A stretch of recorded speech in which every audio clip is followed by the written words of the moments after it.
car's been on the channel before. It's back for an oil pan gasket leak. Very common on B-Series. I joke about it, but it's to a point where every B-Series has an oil pan gasket leak, especially on boosted cars. Nothing major, just kind of wet and shiny. Rubber gasket, you see how it kind of squishes out right there? If you over tighten them, they squish out. You under tighten them, the bolts fall out.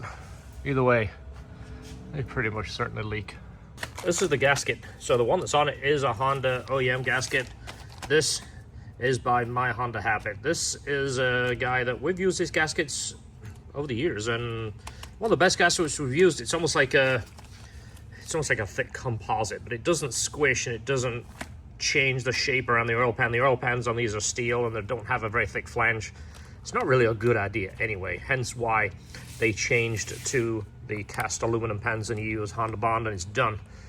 Just tells you, apply a little bit of liquid gasket on these points, just like the Honda manual tells you. And he also includes a stud kit with new nuts. So you remove all your bolts and put these in. So it's a little bit more accurate torque. And of course, they're a little bit longer because this gasket is a hair thicker. But anyway, he wrote us a nice little note, which is actually cool. I didn't contact him and say, hey, I need one of these. I want a hookup. I just bought it. So actually really cool. Look at that. I'm not going to read this out because I'll probably goof it up as I'm reading it. But I'll just film this and then you can pause it and read it. But anyway, thank you so much, Christian. Very nice. That is the gasket installed. The good thing about this is you can actually tighten the bolts and they don't have like an endless tightening feel. If you ever get the Honda gasket, it doesn't really give you much feel. You can tighten the bolt, and it feels like it's getting easier. And what happens is the gasket is pushing out the side.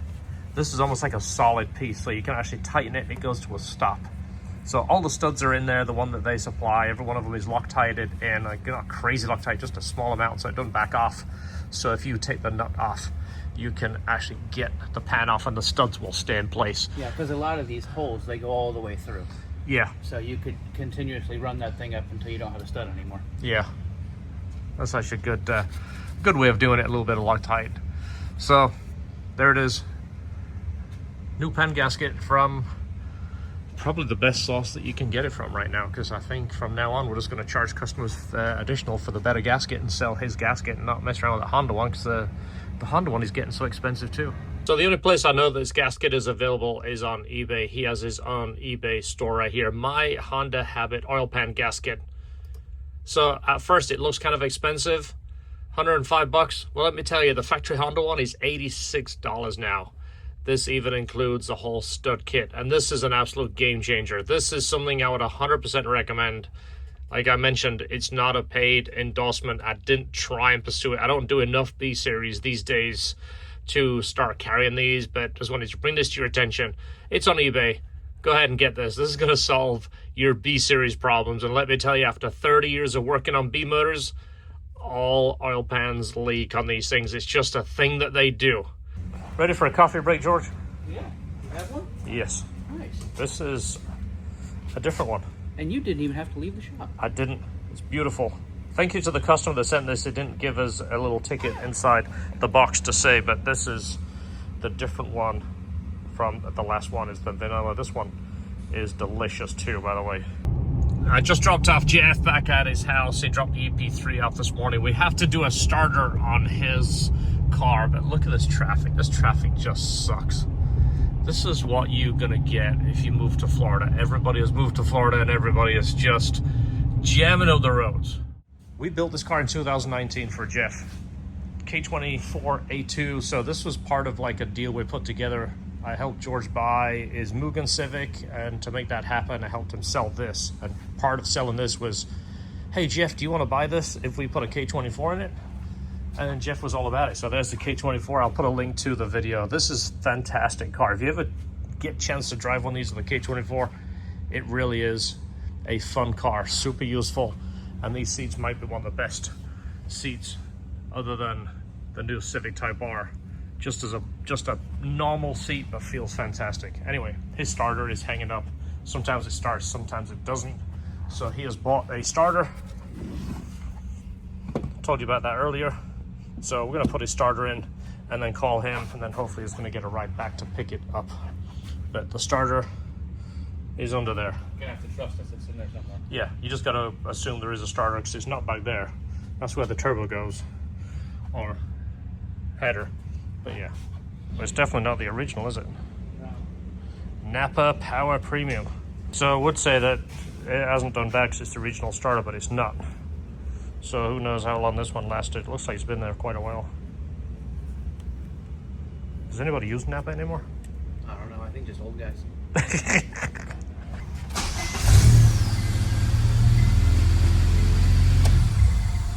Might be like an adjustment up there, or maybe the pedal, the button's going. It's doing it every time now. Try to do it.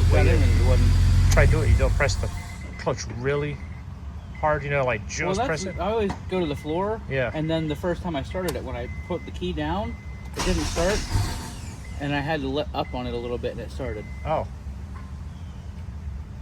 But the starter's good. Yeah. Apart from starting it, shutting off, starting. Maybe take a look under there with a light and see what that switch is doing. Make sure it's not a jacked up switch.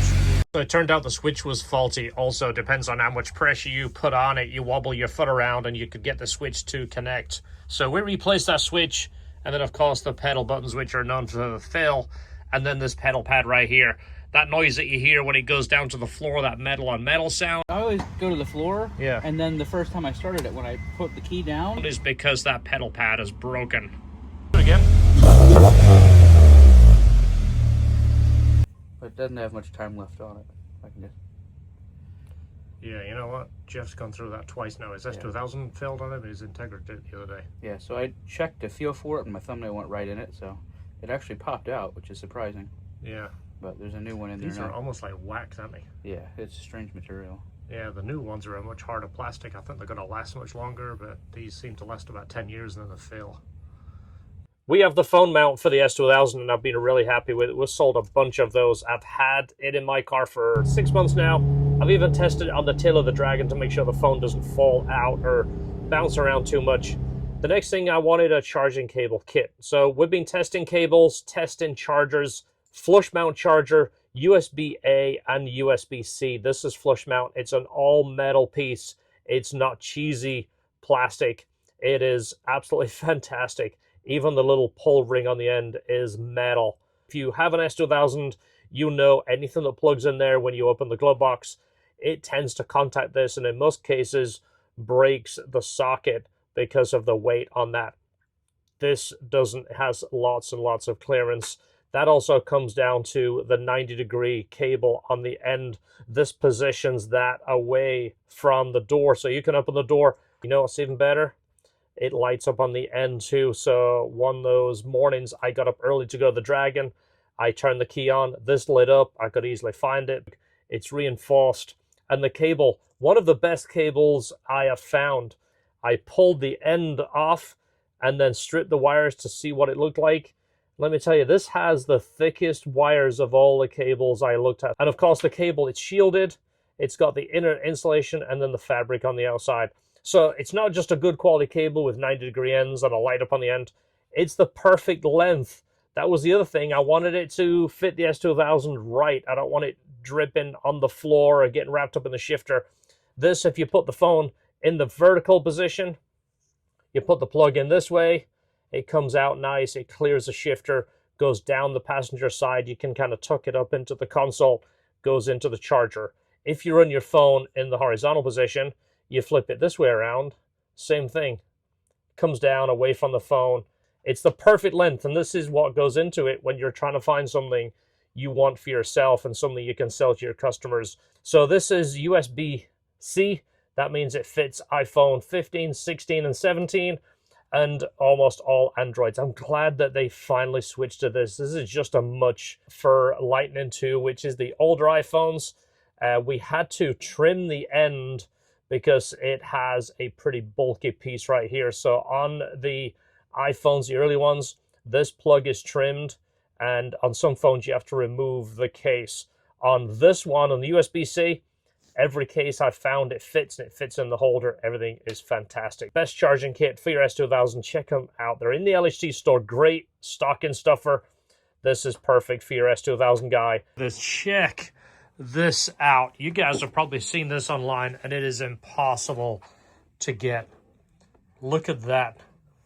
So big thanks to Jeff. He gave me this. He said I wanted to save it for a Christmas gift, but I couldn't wait, so he gave me it now. Look at that. White S2000, white EK, white NSX, and then the Honda truck.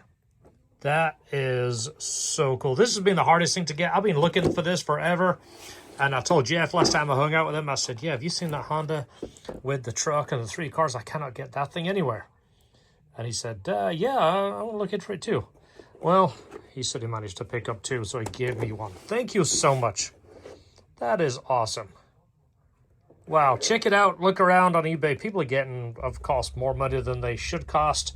But check out the Targets and your Walmarts and such. These do pop up once in a while. But look at that. I just realized it's the S2000 20th anniversary. See the front bumper? Look at that.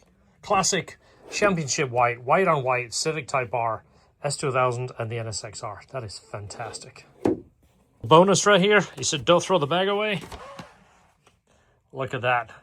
A Honda Motor Compo. This is the gas one. This was a 2-stroke. Before they came out with the electric version, the Compacto, this was available, and it came in the Honda City. It fit in the back, and the handlebars folded down, and it went into that little cool body right there. Little 2-stroke. I think it did about 30 miles an hour. But of course, with new regulations, you can't have 2-strokes anymore. So Honda came out with the Motor Compacto, which is the electric version. But that is so cool. 2003 here, white with 10. It's up in the air, so I'll show you the 10 when it comes back down. But customer just bought it from a dealership, and he wants us to go through it. We're going to replace all the fluids. We also know it's got a timing chain tensioner noise, and the clutch master cylinder is leaking, which is pretty common. I don't know if I can reach to show you that. I think I've shown you a million of these. It's got 65,000 miles, so basically he wants us just to go through it, catch up on all the maintenance, then he has a starting point. The brakes don't look too bad.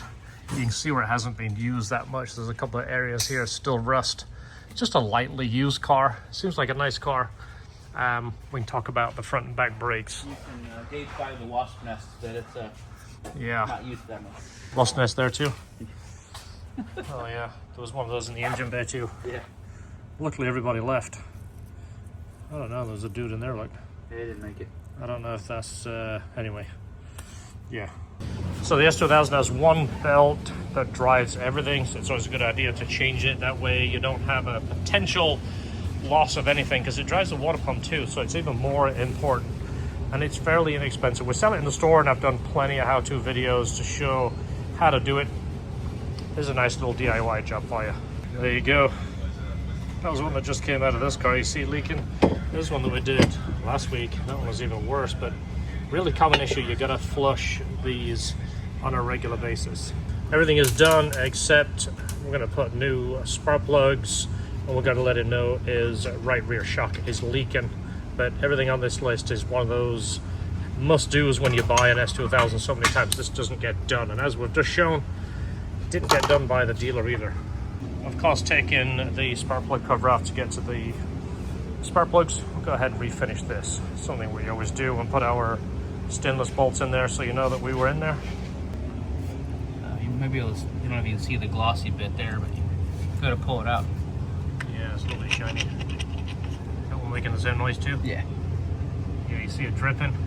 Spark plug tube seals around here is what's leaking. What's happening is the oil from the cylinder head is leaking into these spark plug holes. So that means all of those are covered in oil. So what we're gonna have to do, Not too bad. that one's not bad, is before we pull the spark plug, because what happens is all that oil will run into the cylinder and create a whole bunch of oil and mess in there, which we don't want to do. Let's put our little vacuum down there and suck the majority of that out. Ready for vacuum? Oh, there you go. Look at that. Holy moly. That is sitting around the spark plug right there. Yikes. That's the cover of the engine oil too. Yeah. Yeah, all of that would have gone into the cylinder if you'd have removed the spark plug and let it drain in there. It looked weird, and it looked a little better with more light on it, but they're definitely not like brand new. No. And they weren't super tight either. You see the gasket didn't look very crushed. Yeah. I wonder if they've been replaced. Yeah, they But don't look there's good though. you could see there's a lot of oil that was getting down in there. Yeah. All right, so let's give us the okay. I think we're going to double check the valves, valve adjustment. If it looks a little sketchy, perform that at the same time. It would make it more cost effective. I think this is definitely a first, isn't it? I feel like I've seen it before, but not on an S. How can you get those wrong? So if you don't know what we're talking about right here, the tube seals are upside down. I mean, I don't think you could make them work that way because they're folding. The rubber seal part is folding the wrong direction. So I don't think you could ever make it go that. I don't even think you could make it work if you tried. Look at how it's folded backwards right there. Get them out. Tube seals does require 4. That's how you get the kit from Honda. It comes with the grommets and the valve cover seals. Tube seals don't come with it, but you see, let me take it out. That's what it looks like out of the car. That's how you're looking at it in that car. These are going downwards like this, which means this lip right here, which is what seals around that tube, is bending the wrong way. So this is the way you should be looking at it. It should come onto the seal this way so it folds that back. And putting them backwards means you're pushing it down this way, which means that seal just gets folded backwards like that. That's why you should really take it to someone that understands these cars. I'm not going to rip on the dealership. Well, I guess I should. But they don't see S2000s anymore, so to them this is probably a first. However, I do think you should know how these go if you've never worked on one before. You just look at that and understand which direction it's supposed to work. So the white car is done and left. This is next on the list right here. So it says valve adjust or clutch master. If the clutch master is bad, he wants us to do that. If it's not bad, he wants to do the valve adjustment and everything else on this list right here. This will be in a separate video. This will be in a separate video too. I'll show you that real quick. What's going to be in a separate video? Oh, that one? Civic Type R. You Was should that one tune in. pretty cool? You should tune in on that one, George. Oh, yeah, nice. Just in case you didn't get to see it while you worked on it. Oh, yeah. You can actually see the video. Do I get to drive it? Yeah. Oh, cool. Yeah. Got to sit on the other side of the car though. Oh. This one will be on a future video. We'll show you all that we're doing to this. Thanks for watching. See you in the next video. Don't forget, check out the LHT store, lhtperformance.com. Subscribe, share, like, all that good stuff. And we'll see you on the next video.